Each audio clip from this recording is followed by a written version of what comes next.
बिस्मिल्लाहिर्रहमानिर्रहीम। आज के इस ऐवान में मेरा मौज़ूए गुफ्तगू है कि माँ पढ़ी लिखी, मुआशरा पढ़ा लिखा। सदर अली वकार एक हदीस है, इल्म हासिल करना मर्द और औरत दोनों पर फर्ज है। अगर हम इसको कसौटी बनाकर भी बात करें तो किसी भी तरक्की याफ्ता मुआशरे या पसमानदा अक़वाम में सबसे अहम किरदार माँ का होता है, जो बच्चे के पैदा होने से लेकर पालने तक और पालने से लेकर उसके पुख्ता किरदार होने तक निहायत अहम किरदार अदा करती है। और अगर यही अहम किरदार अपने फ़राइज़ से कोताही बरत जाए तो किरदार मुस्बत बनने से कहीं पीछे रह जाते हैं, पसमानदा रह जाते हैं वो बच्चे जिनकी माएँ उनकी सही तौर पर निगहदाश्त और पराफ़त नहीं कर पाती।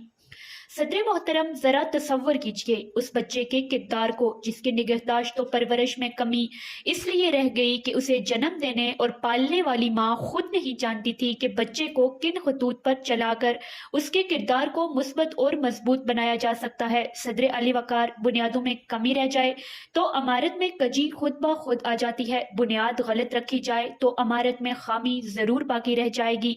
इसलिए हर मुहज़्ज़ब माशरा इस बात पर जोर देता है कि अगर माँ पढ़ी लिखी होगी तो पूरा मुआशरा पढ़ा लिखा होगा।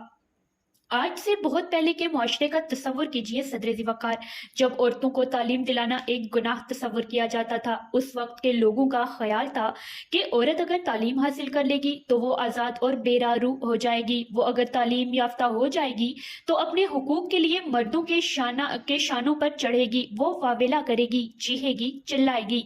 वो अगर तालीम याफ्ता हो जाएगी तो अपने हुकूक को हासिल करने और उनके तहफ़्फ़ुज़ के लिए लड़ेगी, जिद्दोजहद करेगी।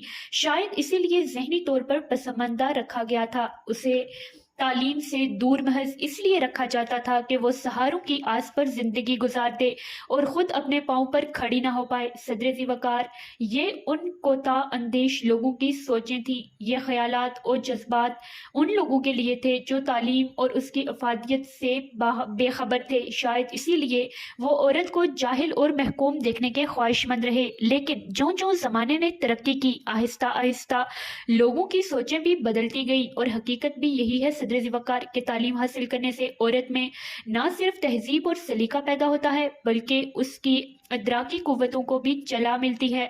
वो अगर खातून खाना भी है तो वो अपने घर का काम अहसन तरीके से चलाने की अहल हो जाती है, और अगर कहीं उसे ज़रूरत पड़े तो वो मर्द के शाना बिशाना चल कर और मेहनत और मुशक्क़त करके अपने ख़ानदान का हाथ बटा सकती है।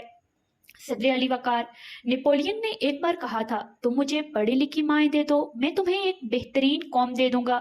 सदर वकार, इस अजीम जनरल के पेश नज़र क्या था जो उसने इतना बुलंद दावा किया? उसके पेश नज़र भी यही अफादियत थी कि अगर माएँ पढ़ी लिखी होंगी तो वो अपने बच्चों की तालीम और तरबियत बेहतर अंदाज में करेंगी, और तालीम और तरबियत में कोई कमी या खामी न होगी तो यही बच्चे जवान होकर मुल्क व मिल्लत के लिए मायानाज हस्तियां बन सकेंगे। ऐसे बच्चे ही आली दिमाग, रोशन ज़मीर, जवां हिम्मत और ज़हीनो फतीन होते हैं जिनकी माएँ उनकी परवरिश और तालीम और तरबियत में कोई दकीका फरोग गुजारिश ना करें। यह सब उसी तरह मुमकिन होगा जब इस माशरे की माएँ तालीम याफ्ता होंगी। शायद इसीलिए किसी ने कहा था, तालीम के तेजाब में डाल उसकी खुदी को, हो जाए मुलायम तो जिधर चाहे उसे फेर दे।